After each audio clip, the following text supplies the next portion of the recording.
fortunate that from my birth, I was formed in wild nature. Unitarian Universalist is where I got political activism grounding as well, but also spirituality.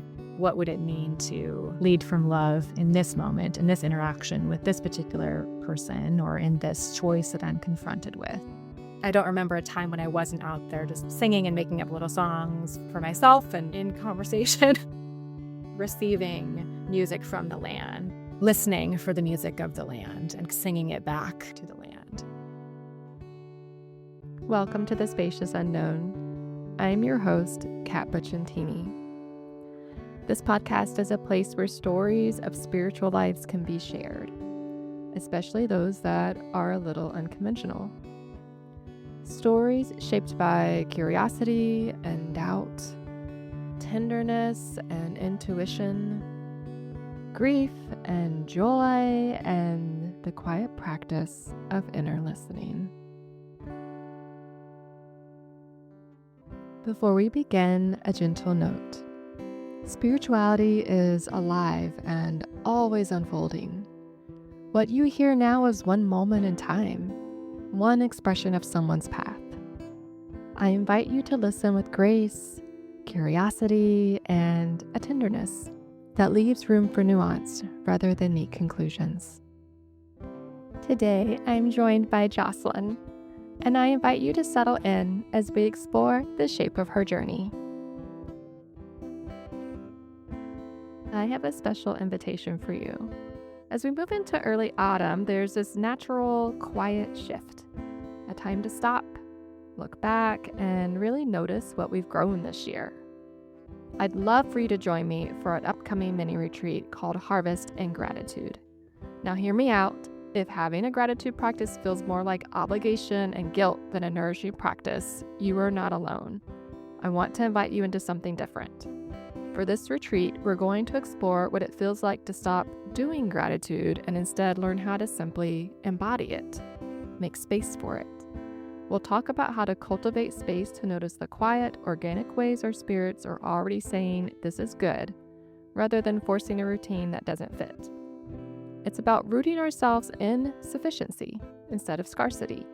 And I'd love to have you join me for this conversation on Wednesday, September 16th at 6 p.m. You can register using the links in the show. Welcome, JOCELYN. Thank you so much for joining me today. Thanks for having me. Yeah, and for those of you who have been listening to the podcast and have noticed that the intro music is different, this is the lovely woman who wrote and played this music for me, and I'm so excited to have her on to introduce her and her spiritual connection to music and other things today. So it's a real treat for all of you. So why don't we start, JOCELYN, a little bit with what your life looks like right now. What's going on in your life these days?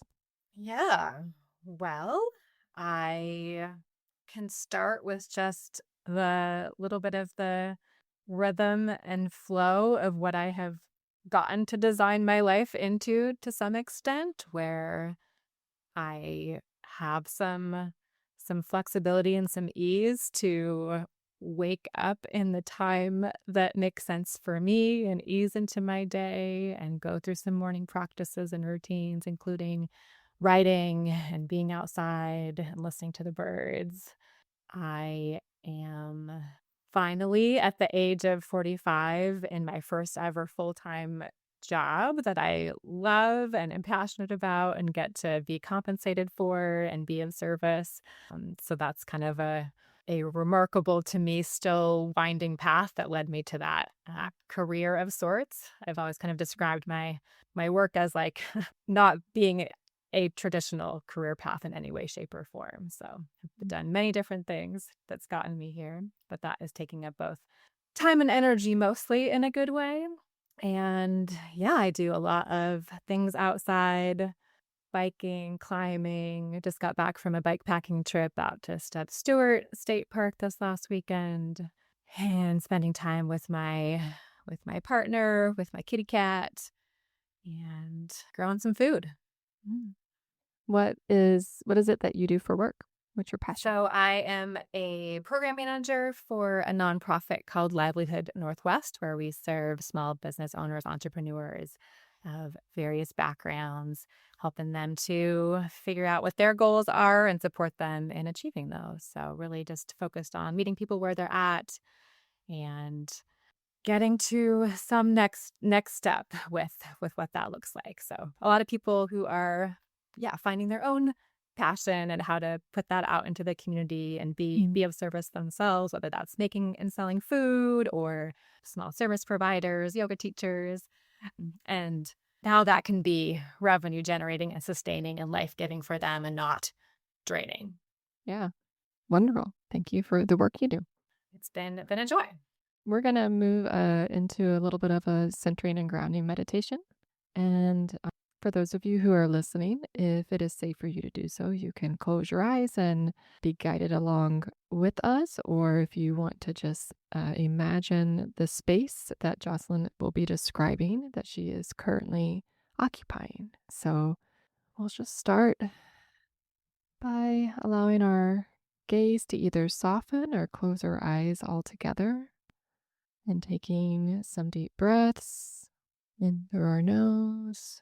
And then as we breathe out through our mouth, just kind of letting things go, letting our body relax with that out breath. Jocelyn, I'm going to invite you to first notice the air around you, its movement or stillness, and its temperature, humidity, or dryness. It's on the cooler side, warming up though already today. Mostly still in here in my home office where I spend a lot of my time. I have bare feet right now, so I feel the coolness, especially in my feet. Mm.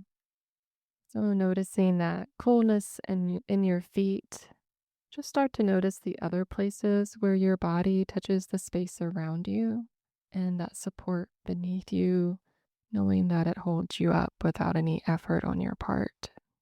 Have my office chair and the floor beneath, and I was already feeling a little ways into the earth down there below.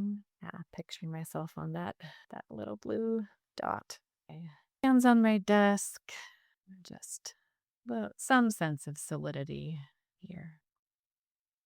As you settle into that support, I'm going to ask you to turn your attention to the sounds that you can hear, both in your room and outside those walls. Really listening to each sound as it comes up and looking for those sounds that kind of hum beneath everyday life that we normally don't notice. Mostly and aware of my own breath and body sounds. There's the faint sounds of the outside here. Some leaves rustling. With your next in breath, breathing in through your nose, notice what scents you can pick up. Maybe breathing a little deeper to pick up those more subtle scents. Dustiness, whatever. It's just in this indoor space. Have my second steeping of my morning chai nearby too. That's more on the creamy sweet side. Some honey in there and a little bit of spice. Nutmeg, ginger. And so following your breath down a little ways, just noticing any tastes lingering in the back of your throat, in your mouth, on your tongue. Yeah, bit of that honey. Also brushed my teeth relatively recently. Mintiness. And so following that breath down into your lungs, allowing yourself to just be with the ways that your body moves to accommodate it. And then turning inwards, looking for a place of stillness, just noticing where you might be holding that in your body today, allowing it to be wherever it is and in whatever size it is. I found it down in the pelvic region and Mhm. just solid in that seat, the very, very core. So I just invite you to breathe into that stillness, letting yourself settle there for a moment.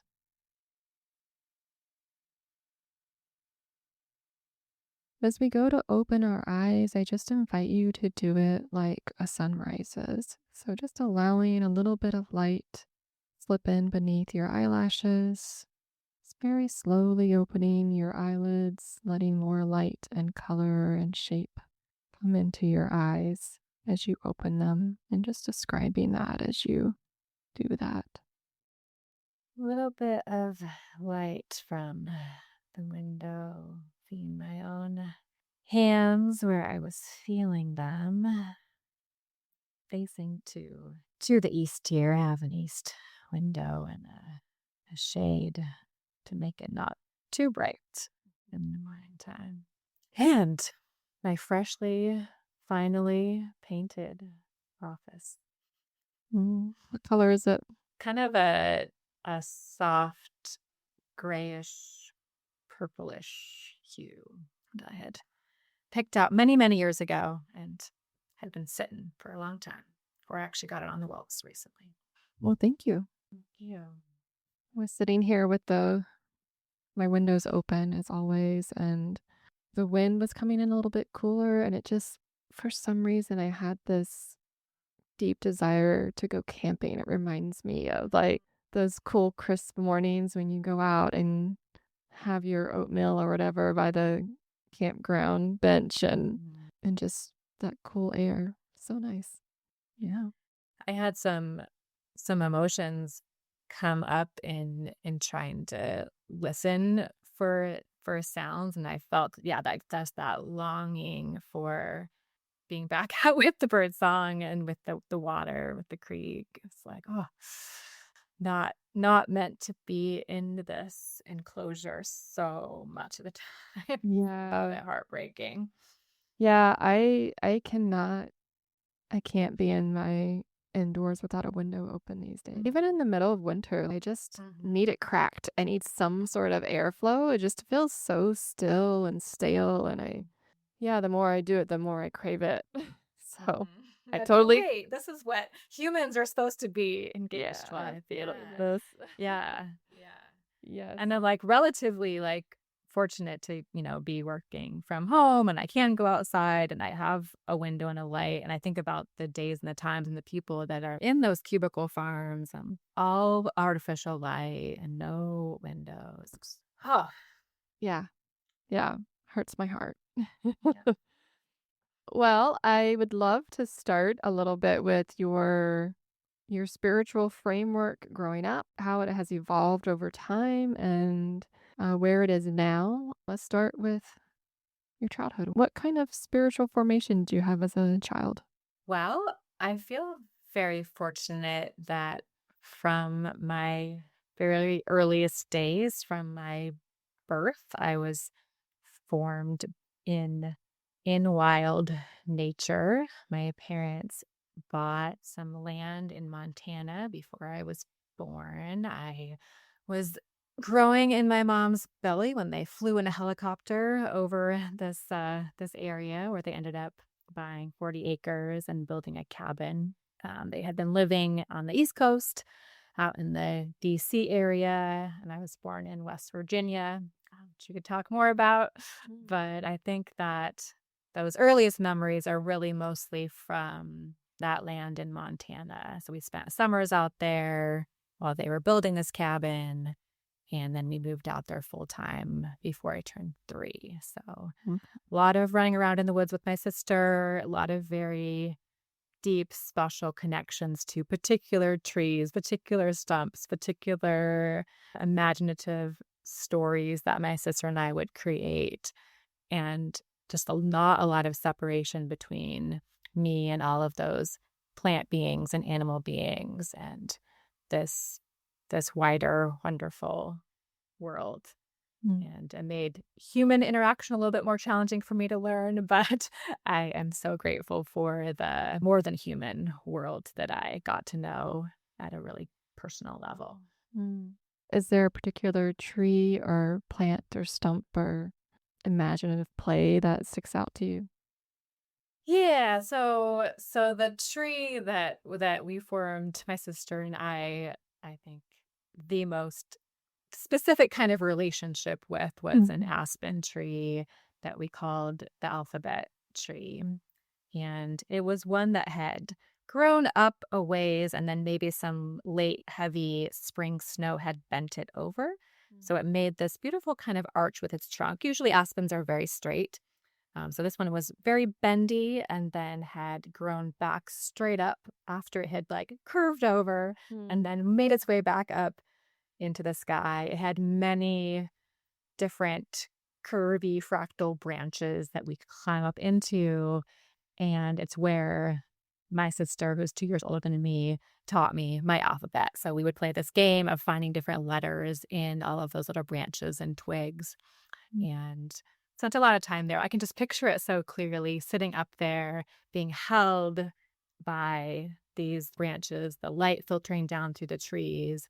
Aspens are also referred to as quakies, the quaking aspens, and the sound of those rustling leaves, I think, is surely one of my earliest sense memories. Mm. Mhm. And then what happened next?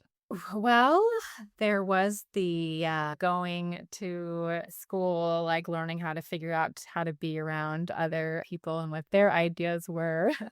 I was this very, very shy and quiet and had a hard time expressing myself or any of those things that I was interested in or imagining or exploring in my little internal world. So felt very internal for a long time. My parents had some struggles and difficulties during those times. My mom was exploring different kinds of faith traditions.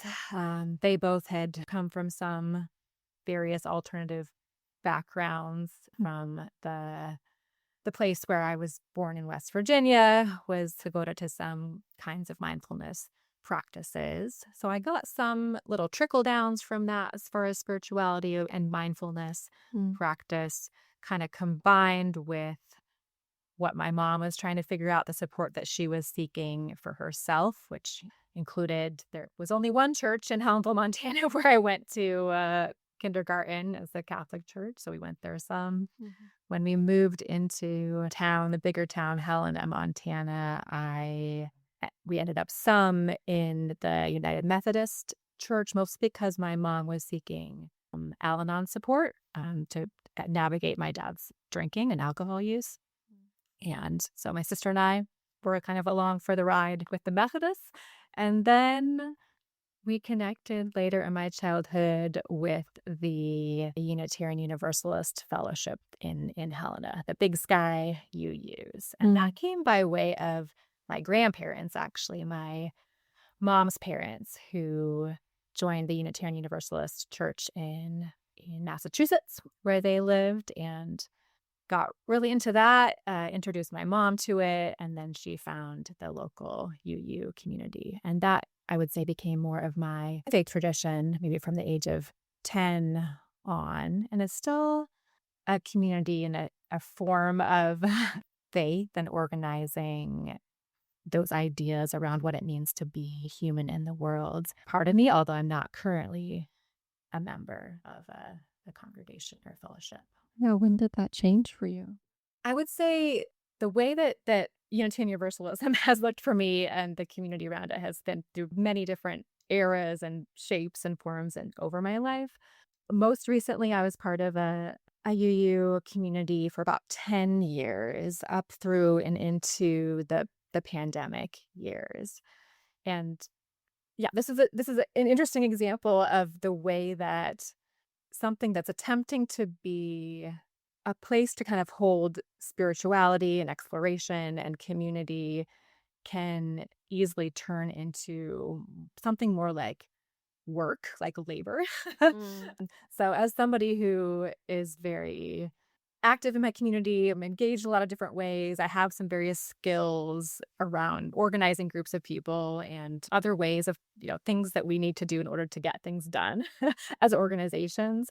I can get easily drawn into a lot of committees, a lot of boards, being in a treasurer role, for instance. And that's something that happened for me with my most recent UU community. And during the pandemic, a lot of that was kind of exacerbated and shifted from in-person meetings that were still kind of like life-giving in a certain kind of way to a lot of time on the computer, a lot of sense of pressure and like this is not feeding me in the way that I would like. Mm-hmm. That was true not just of the UU community, but of several other groups that I was part of, where it went from being one way to being another way, into being ramped up and really intense, and monthly meeting becoming every single week for a while in order to bring those in-person worship services onto an online format. Just got real burned out and realized that I needed my weekends back to be in nature, to be recovering from the work week. So, Mm-hmm. yeah, that was a lot of it. There's other factors then. What was your spirituality like in the UU church? I'm not familiar with it, so I'm just curious how that formed you spiritually as well. Yeah. There are some principles and purposes in Unitarian Universalism, and one of them is the first principle is a belief in the inherent worth and dignity of every person. And I connected with that from the first time I heard it, for sure. Mm-hmm. It's that fundamental, it's, simple yet not easy to practice if you really, really internalize that. Every single person, yes, even that guy, Mm-hmm. yes, absolutely everyone, fundamental worth, dignity, value. So I think I recognize both that, this is something I do believe to be true, and it is a challenge. What does that mean to live from that place? I also, from a relatively young age, touched into the tension about what it meant to fully apply that to myself. I remember the first Unitarian Universalist General Assembly I went to at the age of 14. It was in Spokane, and my mom and I went together. And that was, in Montana, there's not a lot of people generally, or as many people, not as many, certainly, UUs or youth that were part of our little tiny Big Sky UU fellowship. So going to Spokane was one of my first introductions to being around a lot of other, youth community and being in that energy of teenagers and figuring out who we were in the world, and both the political policy advocacy side of it, which was certainly big for me. Like, it's Unitarian Universalism is where I got my political activism grounding as well, but also spirituality. So there was this evening worship service where we had this activity, having one circle of people in the middle and another circle of people around the outside. And the outside circle would go around and whisper something in the ears of the people in the inner circle. And then we switched. And what I chose to whisper in the ears of the people in that inner circle when I was in the outer circle was, "You are enough," which tells me that at that age of 14, I had already identified that both, I think this is true. I want this to be true. I'm aware that it's hard to believe it and to trust in it. And that's something that I'm wanting to offer and instill in other people. I'm also clearly wanting to receive that for myself. Like, I would want to hear those words. Mm-hmm. And I would say it took me another 30 years, 25 years, to really begin to believe that I am enough, that I too have inherent worth and dignity, whatever I do or don't do, that I am just fundamentally okay and beloved on the earth. That's lovely. Also, something that I carry as well, that you are enough, is something that I carry and want to really express to the people that I work with and am around. And I truly believe it. And it breaks my heart that we so often don't believe it about ourselves. Yeah. Yeah. I had the experience of serving on a jury recently. in a really difficult case. And that certainly came up for me, that if these two people involved in this really horrible situation had that belief, had Mhm. trusted in it, had enough support around them, that they were just steeped in it constantly, that this would not have unfolded in the way that it did. I mean, so many things that are wrong with our world, I think, come down to that fact that people don't feel like they're enough and they're constantly looking for a way to prove that they are Mhm. because they feel they need to. Yes. Yeah. I know that music has been a big part of your life and spirituality, so I'm curious where that started, where that first was instilled in you, and how that's developed over time as well. Yeah. Yeah, well, being fortunate to grow up in a family that loved and valued nature. I also grew up in a very musical family. Both my parents are musicians. My dad played piano and for some reason turned down a full ride music scholarship. Oh. Um, I hope it comes back to that at some point, his gifts for music. But my mom sang in the Montana Women's Chorus and the Helena Women's Chorus. And that was a big part of her life and something that she, yeah, really just celebrated, and that I got to participate in a handful of times. Music fundamentals was there from the get-go. This is a thing that you do. Anything else that's a family culture kind of thing. My dad's sister was a elementary school music teacher, and so we got our book of recorder music from Aunt Shay, and played recorder together as a family. My parents were also like in a recorder ensemble in BC. Yeah, there's some great photos from that. I would say swimming in general, sense of music as a practice. And I think I never really grew out of the sense of personal relationship with trees and with nature. I don't remember a time when I wasn't out there just singing and making up little songs for myself and in conversation with Mm, those beings, like receiving music from the land is maybe the way that mm, I would describe it now.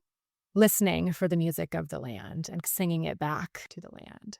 mm, And I'm these days more in different communities where that is understood around other people who do maybe always done that, or are learning how to do that. mm, That we're not necessarily writing songs all the time. We're just being in relationship with what is moving out there and receiving a gift from, so often, from water. Water is singing, and we are like, oh, I'm being invited, if I pay attention, to sing alongside this mhm, low creek and transform that sometimes in some way. Sometimes things come out very fully formed. It's just, this is just flowing through you, that inspiration, the muse.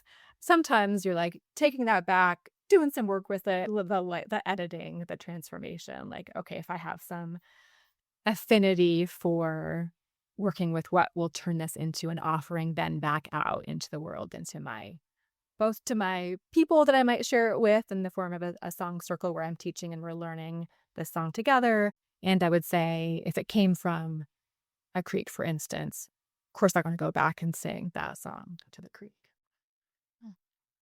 I really love that. When I think of like creeks and moving water in particular, I definitely think of them as musical. And I guess there's the percussion of the waves with the ocean. That might be the one of the easier ways for people to get introduced to that idea of music and then the wind blowing through leaves. Or I mean, I'm listening to my wind chimes right now. I have these really resonant wind chimes on my front porch, and I love hearing the wind play them for me. So, yeah. What does your spirituality look like? Yeah, what are the things that nourish you and form you spiritually these days? Yeah, well, when I moved away from my most recent time in a Unitarian Universalist community, there was a period of time where I would say I didn't necessarily have that direct sense of I'm part of a community of practice that's feeding this part of me. let's see, it was the summer of 2023 when I encountered the songwriter soiree community. So that was just happened to be near our Boulder Park. I saw this gathering happening across the street there in the park. I wandered over there. There were a bunch of people out on the lawn with the silent disco headphones, so I couldn't hear any music, but they were listening to somebody performing on the stage. I went up to the table, got my silent disco headphones, put those on, and listened to somebody who I identified with. We were nothing alike in many ways, but I could tell that this was someone who was in a space of newness to writing and sharing songs and being just so vulnerable and brave and putting it out there in this way. And everyone on that lawn was so supportive, so just clearly holding space. And I felt this joy in this person's expression, and I felt everybody's joy and like, oh, yes, we get to be part of this. Somebody doing this for the very first time. How magnificent is that? So I Mm. was like, oh, these are my people. I had been writing and sharing songs, and I had done some in a semi-public way for my 40th birthday a few years earlier. I had some experience with the kind of community song leading style. But this I could tell was a place where I could really grow and change and learn. Mm. So it took me a while, but I made it to a retreat with the Songwriters Soiree community. This actually, the experience I was just describing would have been summer of 2022 because my first retreat was February of 23. This was maybe just a year after my extraction from all of the responsibilities of the UU committee Mhm. world. So songwriter soiree, writing and sharing songs in a new way, that just connected me to a lot of local musical community that I maybe knew existed but hadn't been tapped into. The Cascadia Folk Choir started in October of 23, and I heard about it from one person in our community, and I didn't know anybody was that I knew for sure was going to be there when I showed up, but there were several people from the Songwriters Soiree community there. Right away, Cascadia Folk Choir, which lives at the intersection of song circle style singing, which is teaching and learning very simple songs by ear with no written music, Mm. and a little bit more learning to sing well together. So our director, Alexa, comes from a choral background, helps us to take these songs, which are really healing songs, medicine songs. We just do one song per rehearsal generally, just really go deep with it. Start out with a meditation reflection on the meaning of it, what it's bringing up for us. So, really exploring what it's trying to be. And then learn to really bring it. Just, can be like multi part harmonies and shaping some of those dynamics. And then once you have done the work on it, this is also, I think, that intersection of sometimes you're receiving inspiration, but then you also tend to it and get it to be a certain kind of form and shape. So Mhm. there's the inspiration and the flow and the meaning of these kinds of songs.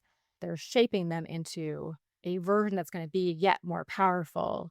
And then once you've gotten the skill of doing that together in a group of people, this season, our third season, we've grown as many as 50, 60 people in the room together, which is a powerful experience to sing with others and those, Mm. lots of science around that.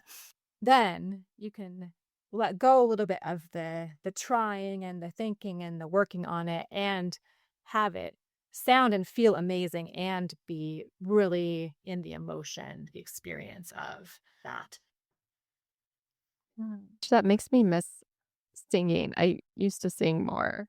That really is inspiring me to, especially as my move comes up. I will have moved by the time listeners hear this, but as my move comes up, I'm thinking of ways to get connected with people and find community. And I feel like singing is a path that I really want to explore that I have not done as much with, but would love to get back into.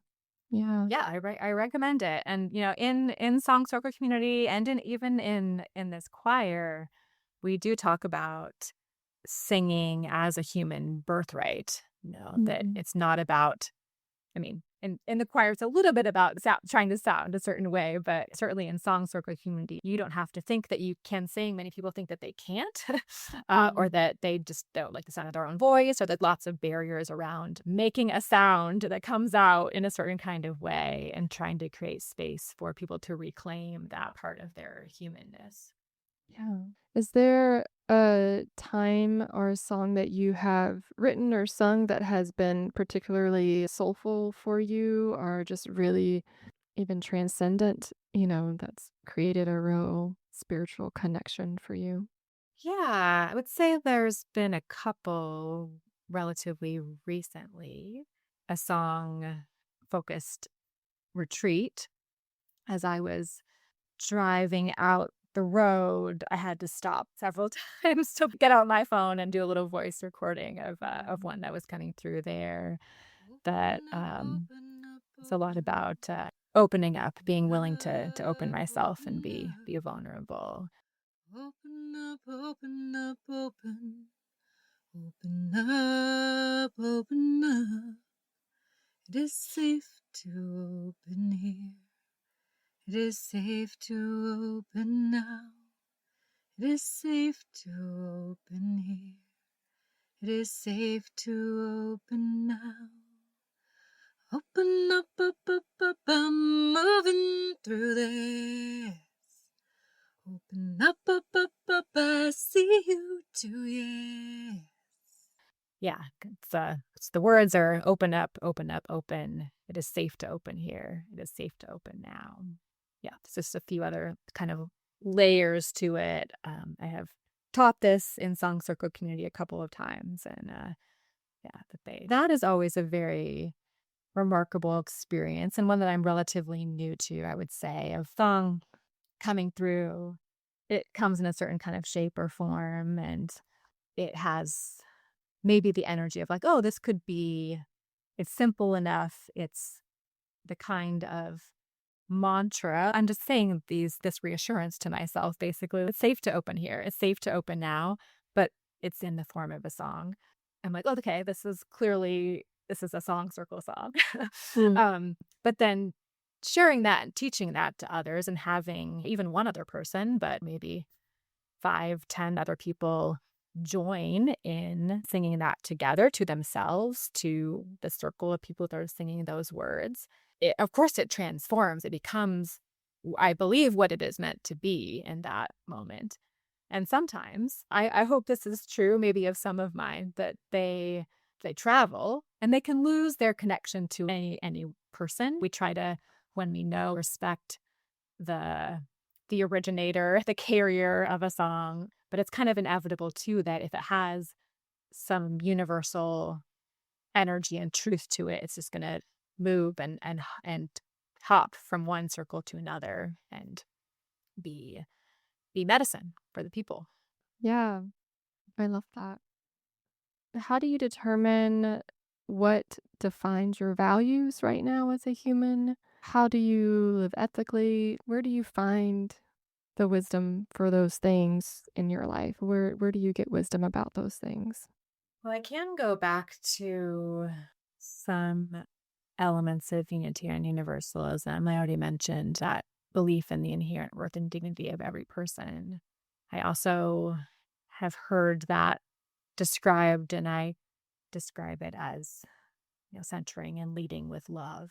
It's a big word and an overarching kind of value that, of course, benefits from some more nuance and specificity to Yeah. value love, but it nonetheless is a place to ground in when in doubt. What would it mean to lead from love in this moment, in this interaction with this particular person, or in this choice that I'm confronted with? How am I offering love and compassion? Am I including myself in that? Am I having appropriate boundaries in order to Mm. protect myself as well in whatever I'm doing? So, those are some questions I ask myself when I am wondering what to do. And there are many, many choices and things that can feel in conflict. More recently, I've worked with the value sorting exercise where you have that deck of maybe 100 or so value cards.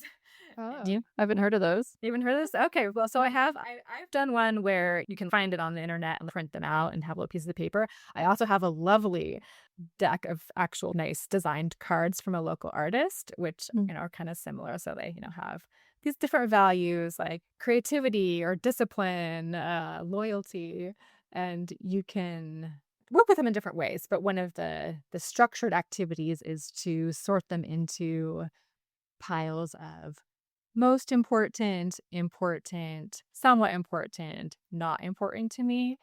And then from your ones of most important to try to get those down to 10 and maybe rank them in order. So I've done this a few different times and there's some that stay very stable and consistent. The ones that came in more recently, the last time I did this, which were surprising to me, was a value of fun. Like, Yeah. it seems kind of trite and maybe almost embarrassing. Maybe this would have been embarrassing to my 14, 15-year-old self to be like, that's not the clear. How is that the most important thing? That's such a mom thing to write, to choose, mom aged thing. Right, right, right. But I think it's the example that can come up for me that I talk about sometimes with people is, and I'm a cyclist. I love riding my bike. It's another thing like I've never stopped doing since I was 5 years old. I've never stopped riding a bike, and I do it for transportation. I've been a bike commuter in Portland for over 25 years. I certainly am part of bike culture, and it is good for the environment. It is a worthwhile thing to be doing, but that's not the main reason I do it. I do it for fun. I do it to have that breeze in my hair, that movement of my body, to be seeing things in a different way, stopping and pausing and reading those street side poetry posts, having pauses built in. There's just so many moments of pure joy for me, even when it's raining. Like I can dig a little bit deeper and I can find that joy and that like, I rode recently to a workshop. It was a like creative connections workshop, and I was struggling with it because I was like, I like signed up for this a month ago. I didn't know my schedule was going to be like this. It's really hard to stop work and leave the computer and all the things run down, and it's raining. I just don't. Oh, I wish I didn't have to do this, but I got out there onto my bike, riding to this thing that was going to be fun. I knew it was like a worthwhile thing to do. It was important. One of my songs Hush, little came through humans, to dry me your that eyes. is kind of Everything about death and is like gonna everything die. is going to die. And what if Santa la this was the vista, last day? that's the way. Life is precious, 'cause it's brief. We drink the bitter with the sweet, and though we sometimes wish we all could stay, we can be so grateful once we're not afraid, remembering this could be the last day. And that song coming through in that moment was like, what if this was the last time I was riding my bike in the rain and feeling this on my skin and breathing this air? How would I move through this day, through this moment, this experience? What does that let me let go of to be more present here? So the value of fun Right. can be, I think, a profound one, and something that ultimately shifts behavior and societies and communities in a way that is going to be healthier for all of us and let us maybe continue to sustain ourselves here on this precious planet. You mentioned that question about what if this is the last time I get to do this ride with this rain and this going to this community that I love. And I'm wondering if there are any big questions that you're sitting with right now. Is there something that's been on your soul or something you've been contemplating lately? Hmm. Yeah, I guess some of those big questions are maybe about that larger why of what we're doing here on the planet in our lifetimes. I don't think there's any one clear right answer to that. I think there's many different worthwhile versions of what my life could have looked like, does look like, will look like in the branching paths that are ahead of me and of everybody else. I mentioned, my work in supporting entrepreneurs is sometimes helping them figure out a little piece of what that path looks like for them. And sometimes taking the step back to like, oh, do you really want to spend your days this way? Maybe the answer is yes, but sometimes there can be a disconnect between the path that somebody's pursuing and where it's leading them and what they actually want to be doing on any given day. For instance, if you are growing a business to a certain size and you're hiring employees to bake the muffins, you're no longer doing that. And maybe you started this business in order to be spending time in the kitchen, making food. And that's not going to happen if you're going to go down this road.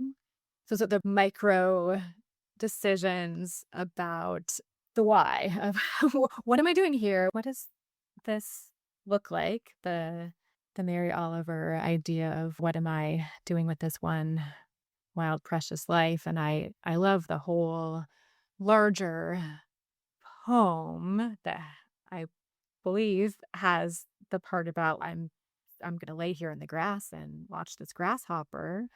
That's what I'm doing right now. That being part of the answer, maybe not the whole answer. The moments that make up our days, that make up our lives.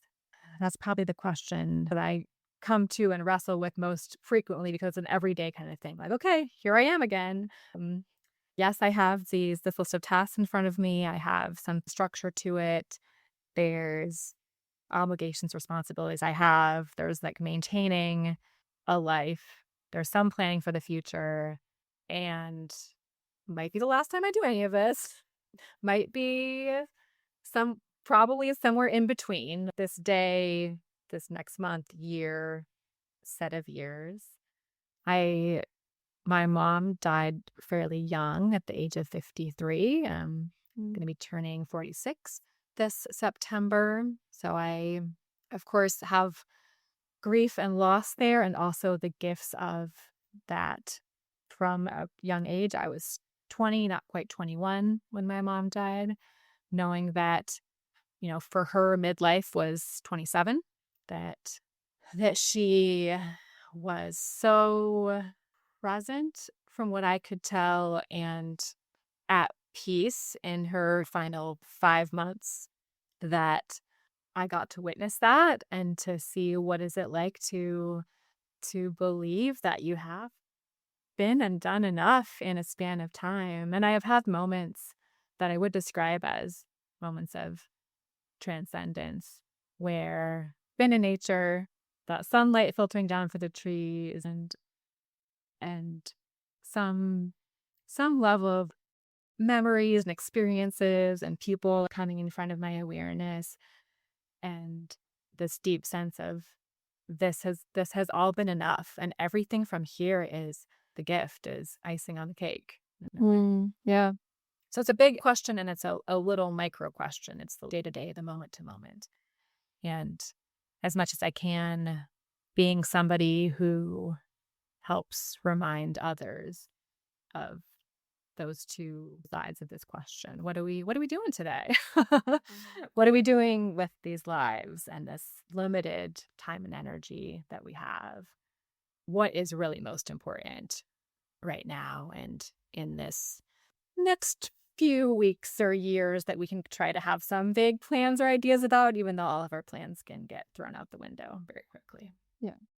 The question of what sounded like a baker of some sort, and then they're growing their business and hiring someone to do the baking. And it's this setup in our society that expects you to continue to move. You can't be satisfied in the role that you have anymore. You have to always be striving for something else. Even if you're completely happy and content there's this sense of restlessness that is enforced on us as a society, at least in America.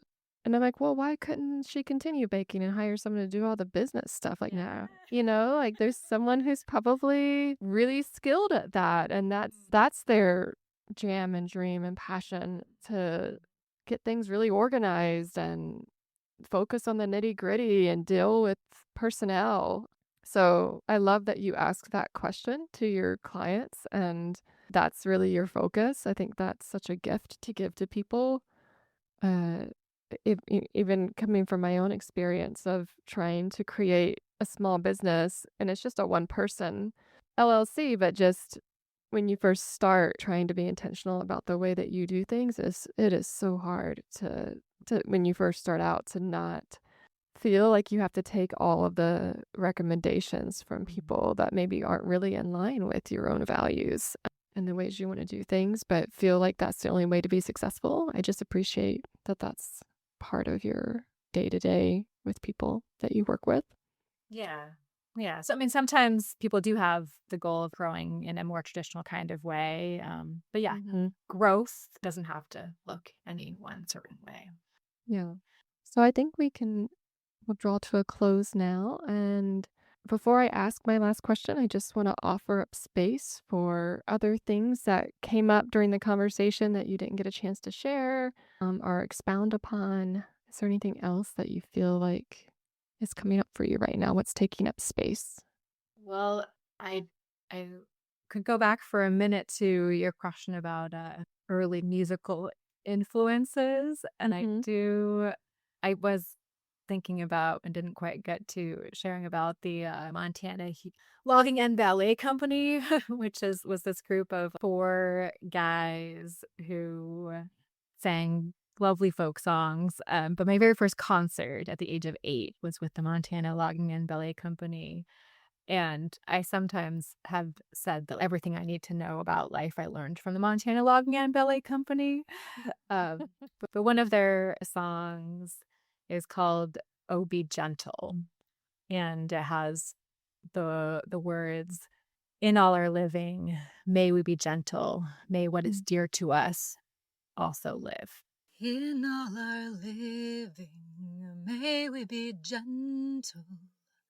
So what is dear to us may also live. And, kind of goes through this earth, these children, some degree of suffering and sorrow with all of these areas. What is dear to us also live. So moving gently through the world and learning to be gentle with myself too. You say logging and ballet. Yeah, it's a funny thing. They're kind of like a comedy group, political songs, sweet spiritual songs like that too. But yeah, they were neither loggers nor ballet dancers. Okay, that would have been awesome. A bunch of loggers were sitting around one day after cutting down a tree and they're like, you know what? I really love to dance on point. Anyone want to join me? Yeah. Our ballet dancers who decided to log to help build their strength because they have to lift people, Yeah. And so anyways, I imagine this whole scenario that didn't exist, but that was a lovely image. So I like to end with something for our listeners to savor. I mean, maybe it's that last thing that you mentioned, or maybe there's something else that you want to share, but just like a mantra or a truth for you or something that you carry with you that helps kind of form your days and keeps you in touch with your spirit. The other recent-ish experience I've had of a song coming through and being a spiritual moment is related to that idea of the gift. And I had been reading a book recently by Lewis Hyde called The Gift, and the song that came through this whole day where I was out on my bike, which is often the case. I'm out in the woods, out on my bicycle, songs are moving. It's about keeping the gift moving, and it came as a question. How do we keep the gift moving? How do we keep the gift moving, moving? How do we keep the gift moving? Hold to it gently, let it slip right through our hands. Trust it will come back again, in some new form grown by tenfold maybe. And this idea being that it has to get passed along, and it may or may not come back in any certain form, but it's going to circle back around to us eventually when we offer our gifts out to the world. It could be like, a physical item. It could be something more aligned with these kinds of conversations and practices and questions. We're putting this gift out there. Someone or something is going to receive it. They're going to pass it on. This could be a very long process, a very large circle, but something eventually comes back around to us, magnified, amplified, the seed that you plant that then grows into that much more abundance and food and nourishment. So that's the idea that I've been sitting with recently. How do we keep the gift moving? It might come back around to us, grown 100-fold. If something in this story spoke to you, you can find ways to engage more deeply with our guests' work through the links in the show notes. The Spacious Unknown is a living, shared space, and I encourage you to consider adding your voice to the conversation. If you feel the pull to share your own unfolding story in this way, follow the Share Your Story link in the show notes. Alternatively, if you're feeling drawn to explore your own spiritual life more deeply and in private, I've also included information about spiritual companioning. The Spacious Unknown is part of Unfurl, my publication on Substack, and is produced by Embodied Conversations, LLC. Thank you for being here and for listening with care. Until next time, may you keep listening for what is true as you move through the wide and spacious unknown. There is a home in the spacious unknown, numerous ebbs and flows. Spirit is calling us, and we are calling it by many names, by many names, by many names.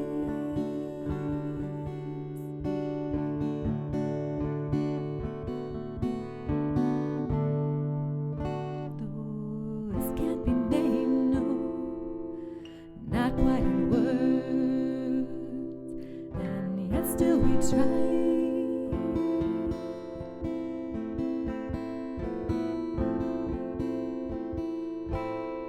And in the trying we find each other. In the trying